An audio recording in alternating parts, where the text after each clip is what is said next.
in the book I have a different order, but I tried this order today to make clear that there is something happening with this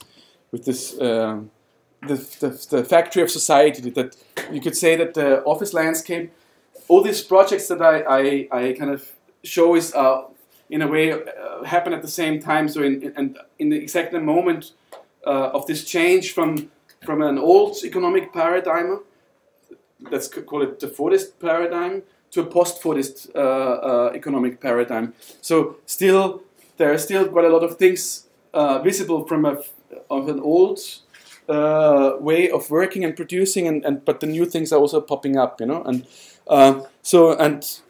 when I spoke about this factory of society, this getting rid of the border and the spilling out into the city, I think this project is fantastic to show. This is I guess everybody knows it. It's maybe not with these two portraits.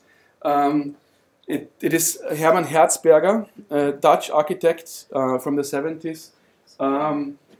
He built for an insurance company. He built Centraal Beheer, and this is Centraal Beheer. And these images are images that the architect himself did 3 years after the building was finished and was taken, given to the client.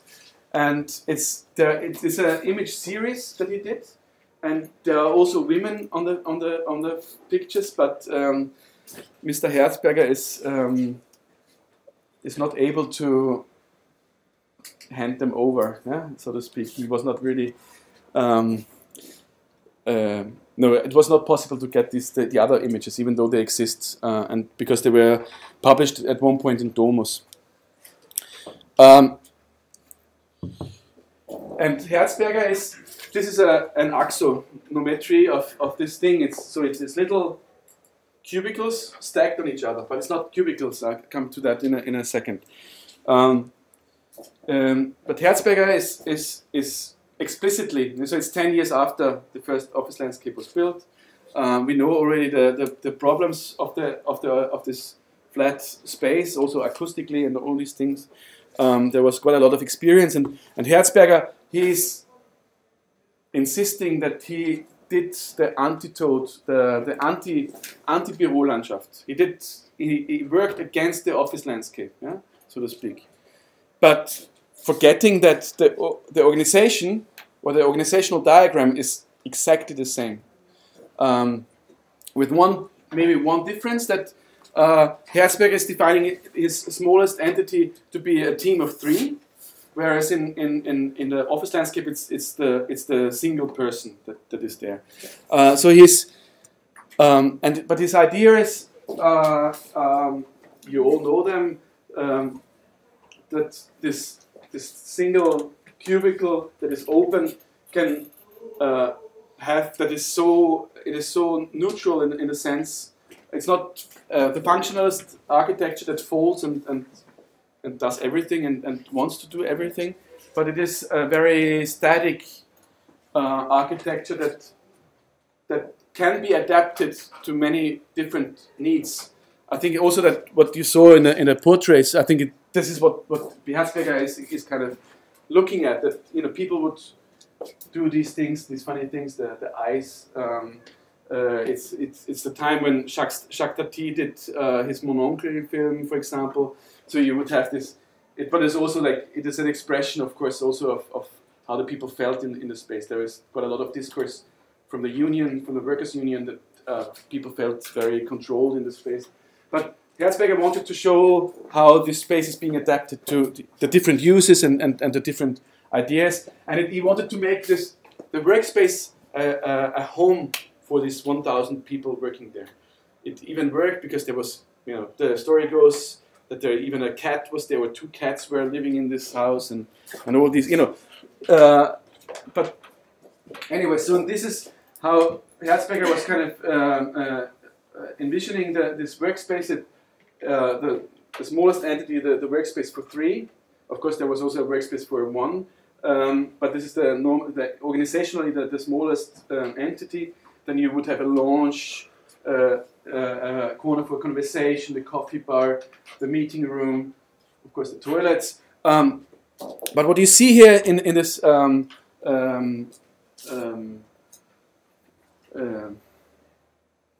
in these drawings is that work is no longer considered to be the table where you sit, but it is much more about communication, about hanging out somewhere and discussing something in a different place. That everything that is so visible now with all these funny, childish office designs that we know. Okay, there's so anyway, so there is a change in the way the office building is being conceived in a way. And so this is another image where Hertzberger is very proud also that family members would come. This huge house has I just have to see if I has of course a restaurant. It has a coffee bar. So it has many areas that and the most important thing is that I unfortunately don't have because I was stupid not to include it. It was built in Apeldoorn in Holland at a time where there was the railroad was going like this, and they would plan a rail station here, and then there is the city center, and in between the rail station and the city center, the Centraal Beheer building was implanted. So, and Hertzberger would implement a public space that would run through coming from the railway station, running through towards the city center. Here another situation of the where people would meet and hang out. So here you see it a little bit. Here the railway station, that's the street crossing, and then the city center of Apeldoorn, and this public, as he says, this public path would connect this and this public passage or mall that he really thinks is public.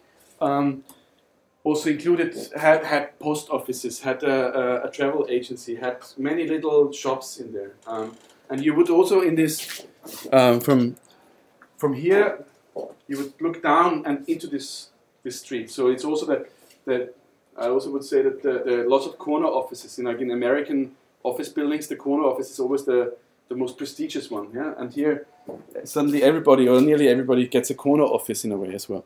But then there's also something else that he did plan this underpass here that never got realized. Even more so to perforate this office building. But then there's also something else that, and I'm really stupid not to have included the layout. But it originally had no one entrance, but you could come in this building from all places. So you would have the taxis would be here. There's a parking space over there. So it was really it's a totally on the ground level a totally perforated building that with especially then also again with the with the passage that it would be. It would break apart, so the cover, so to speak, was gone in a way. Yeah? I would say that that Hertzberger is misunderstanding what a public space is, because in general it's owned by the company that is owning the building, and so I would always interpret this perforated thing that the formerly enclosed workspace is starting to spill out into the city and is becoming so it's not the other way around that the public space is invading the office, but the other way around, that the office space is actually invading the public space.